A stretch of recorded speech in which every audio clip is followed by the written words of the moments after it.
Hey everyone, Pugs here with two new reviews for y'all. Today I'm covering the good Krabby name and Move It or Lose It. Or maybe I should say finally covering. Apologies for the delay. It was a whole mess of not having access to my medication, grad school being busy as fuck, and putting together post-grad plans. And I'm still in the midst of all of that, but I want to at least finish season 8 before the year is out, so here we are. Here we've got two episodes that are both kinda about the Krusty Krab, and in a way, its reputation. Pretty neat, especially with them being pretty close to free samples in production order.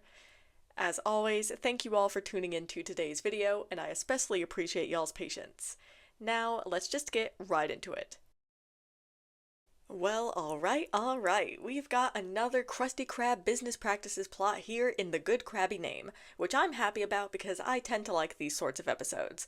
And even if this episode does fall under the umbrella of what I like to call a Krusty Krab business practices plot, it's actually a bit different than the others since it's about attracting a very specific set of customers, rather than just attracting customers in general.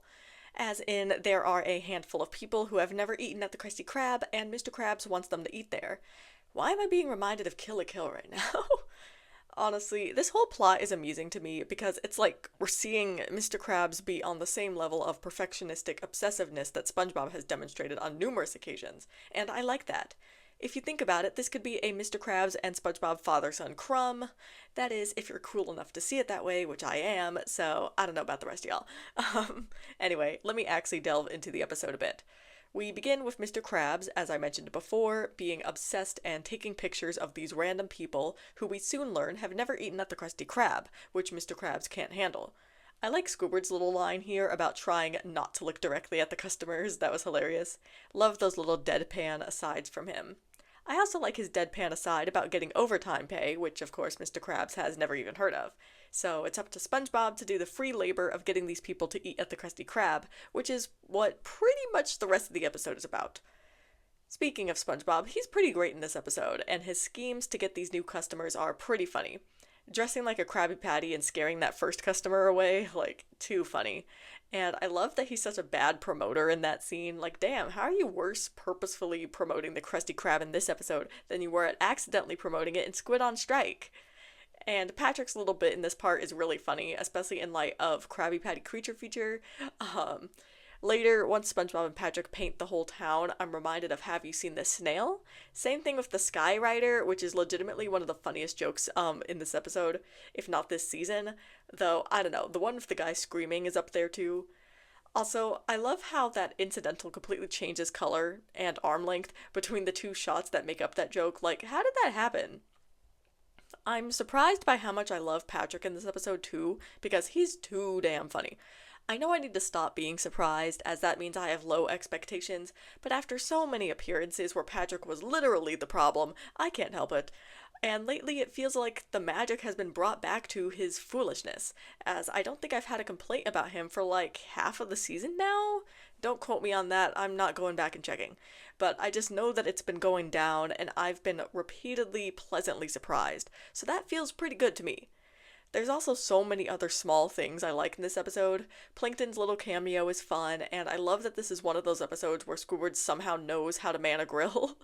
This show's lack of consistency and lack of care towards that fact is something that I will always adore. We of course get our little bit of chaos in this episode as soon as Grass Skirt Chase starts playing, as SpongeBob and Patrick's last ploy to get customers leads to tons of cars crashing at the Krusty Krab. This part is, much like the rest of the episode, funny and enjoyable. And then when said car crashers come out of their cars and angrily storm up to the Krusty Krab, I love how Mr. Krabs just plucks the mailman out of there and starts getting, intimate with him. Good for you, Mr. Krabs. Even though SpongeBob did all the work, it's nice to see Mr. Krabs get the win here. Kind of, considering the restaurant is destroyed at the end. I think the Good Krabby Name is an excellent yet criminally underrated episode. I don't have much evidence to back up this claim, or the second part of it anyway, but I have really liked it and I hardly see it mentioned. But I mean, season 8 is looking to be a very underrated season anyway, so this doesn't even surprise me. I'll table that discussion for now though, since the season 8 overview is right around the corner, and so for this episode, I'll be putting it in my amazing tier, where it comes in with a score of 9.5 out of 10. For the penultimate episode of Season 8, given that the last episode is going to be a special, we've got Move It or Lose It. As I mentioned earlier, this is another episode where the Krusty Krab plays a big role, and honestly, it's an episode that I don't, or didn't I guess, remember very well outside of its most basic premise. Or at least, that was the case a few years ago when I did the written review for this episode. Nowadays, I've definitely improved my recollection of this one, so maybe that's a good sign. Move It or Lose It gets right into the swing of things with a Bikini Bottom municipal employee posting signs talking about how the Krusty Krab and the Chum Bucket are now in violation of a law that states that restaurants cannot be within 100 feet of each other. Well, that's asinine. It seems like Bikini Bottom is in the United States after all, catering to cars rather than pedestrian traffic. I can't even pretend I'm not on the soapbox for that one. Also, I'm like 99% sure a law such as this would have a grandfather clause built into it, but let me not overanalyze the fictional legal system that this show employs. Anyway, Mr. Krabs and Plankton decide to use petitions to save their respective restaurants. Clearly, we're being asked to suspend our disbelief because there's no way in hell that Plankton should have, should be any kind of competition for Mr. Krabs when it comes to which restaurant to save, and that's me taking into consideration episodes where the Krusty Krab doesn't even get much business. The first problem I have with this episode is that it has way too similar of a plot to Free Samples, and those episodes were too close to each other to justify this similarity. Now, I try not to let things like this bother me too much, because these episodes were likely produced close to each other, and so I'm kind of unfairly giving Free Samples an advantage just because it had the earlier production code, but also, that episode did this kind of plot of Plankton mudslinging against the Krusty Krab better. I again find myself annoyed by how gullible Bikini Bottomites are, especially because they've been eating at the Krusty Krab for literally forever, especially in light of one fucking episode ago where only 2% of the population hadn't eaten at the Krusty Krab. And speaking of gullible and easily persuaded, Plankton manages to convince people to sign his petition by doing something Mr. Krabs could never do, which is giving out money. Now, this is probably realistic, but it doesn't make it very entertaining for me. This is also one of those episodes where it turns out the consequences are not at all what everyone thought they were. I feel like as these seasons have gone on, I've grown to kind of dislike this trope. It just makes it feel like everything we just watched was pointless, at least when it's not done well.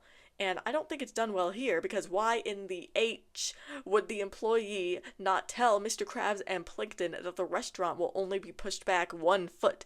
Why would he say bulldozed?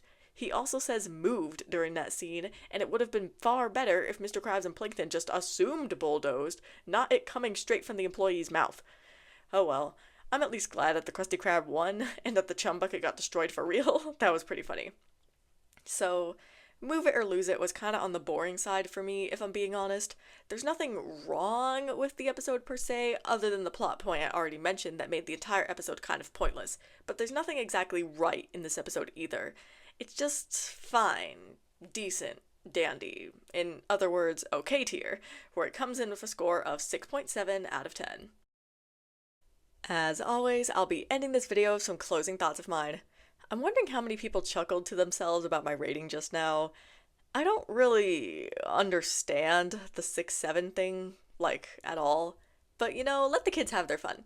Millennials and Gen Xers rode our asses for 21 and 1738 for years, so I'll let the kids enjoy their 6-7. Yeah, this is me declaring that I am not Gen Alpha, so I guess I'm old now. Oh well. I'm trying my hardest to get through this home stretch of literally 3 videos to close out Season 8, but it's a challenge. With graduation, the holidays, moving, and starting a new job all coming up in the next month and a half, it's gonna be a lot going on. I imagine I'll probably have a brief hiatus before starting Season 9 sometime in January. Just want to get that out there now. Well, anyway, I think that's all I've got for y'all today. So I'm gonna close things out here, and I'll see y'all in the next review while I'll be finishing out Season 8.